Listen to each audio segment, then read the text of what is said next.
I started off my undergraduate degree from the University of Western Ontario. Ivy is known for their business program there. I started off thinking I wanted to go into Ivy, have a career in business, but through time I started taking a bit more courses in sociology and HR, and I realized that I really wanted to specialize in HR.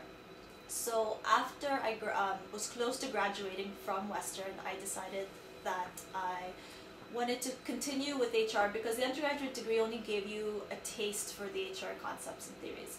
So I applied to a bunch of universities, primarily in the UK, but I was really drawn to the SHRM program at York because I found that at the time when I was applying, it was only one of its kind in Canada that really had more of a holistic HRM approach. The good thing about it is that they catered both to executives as well as to students without any work experience. So every assignment was both the research-based as well as applied-based, and I think that that gave me a good balance in terms of my master's education. Stemming from that, after my master's, I worked for 3 years in a professional services firm, and I learned a lot, but at the same time I still wanted to go back into academia, which was the primary basis of going to York University for my PhD program. The profs at York are very different. And when I say different in a very good way, I mean what I had said is that in terms of their research interests, first of all, they are very diverse. I mean, we have professors interested in leadership, in training, in comp, in expatriation, more critical HRM approach, and then you have, in terms of the methodology, some professors that are very, they're experts in more quantitative methods and they're experts in qualitative. In addition to being experts in their field, I find that no matter how busy they are, they're always willing to help and they're very personable. And I think that's really important to have that personal touch. I think in other institutions, sometimes, not necessarily its size when they're too big, but I find that everybody knows who you are. You're not simply just a name, they know the face to the name. And I think that extends not just in the PhD program, but in the master's and in the undergraduate program too. As I mentioned, being from many different backgrounds, all the faculty has many different masters and PhDs from different schools, but I think that adds to the uniqueness of York's faculty as a whole. Definitely.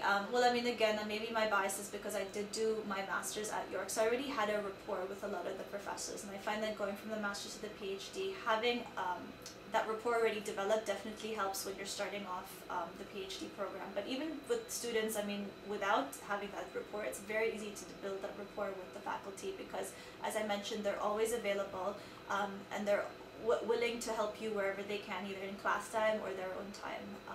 And so that definitely drew me to them, as well as their research interests. A lot of their research interests are aligned with mine, so that was another reason.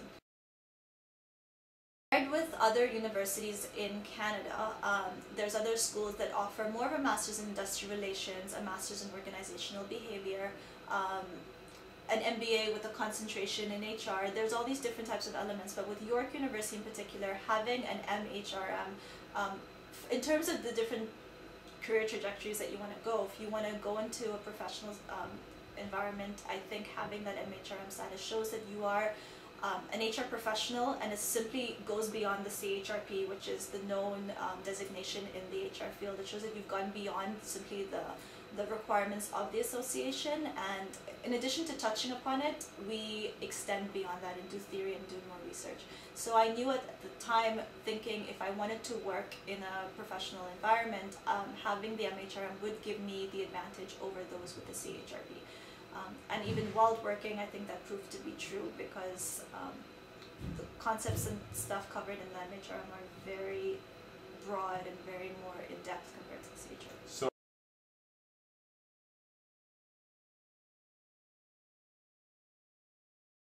currently, in terms of the research that I'm working on, a very good part of the PhD program is that during your PhD, the faculty does encourage you to participate and be a research assistant in their own research. I think that's good, A, because it gives you experience in terms of different areas that perhaps you never even thought of looking at in the past. And it also gives you more exposure to the methodology. So in terms of my own exposure, I was fortunate enough to be able to work alongside faculty on more of an expatriation project looking specifically at minors but in a global context, so from different areas of the world. Another study looking at HR professionals in Canada, which I'm quite interested in only because of I think the importance of that, especially with now in Canada with the HRPA and the CHRP designations. Also working with other faculty on leadership type papers. So again, these are areas that perhaps I didn't think about before, but just being exposed to them with the way that the program is structured, I think definitely helps us as future academics. So in terms of research interests in terms of research that I've been involved with other faculty that I've been drawn to, Professor Steve McKenna and Julia Richardson are currently involved in a study that's involving minors from across the world in terms of their global mobility and their expatriation. Myself being an expat as well, I'm more drawn to that area of research because I find that it's still a very untapped area to look at, and I'm hoping to explore that area a bit further, either with using their ideas to help as a springboard for my own, and through coursework that I'm doing to help in terms of developing that area a bit more. I think what makes York quite unique in the sense compared with other institutions, especially in regards to getting a master's degree, is the fact that it does focus on a myriad, like different HR issues altogether. It pushes you more to be applied with your area in terms of taking a certain concept in theory and actually doing an actual real life report in the real life world. So looking at a real organization, studying it, but at the same time you're also being asked to refine and develop your research skills. So in that regard, you are getting a balance, you're getting the applied, but you're also getting the research and the theory that you need as well. Not to say that the other universities don't offer that, but I just think as well with the group of the faculty that you have, especially in the School of HRM, they're more than willing to take the extra step to help out.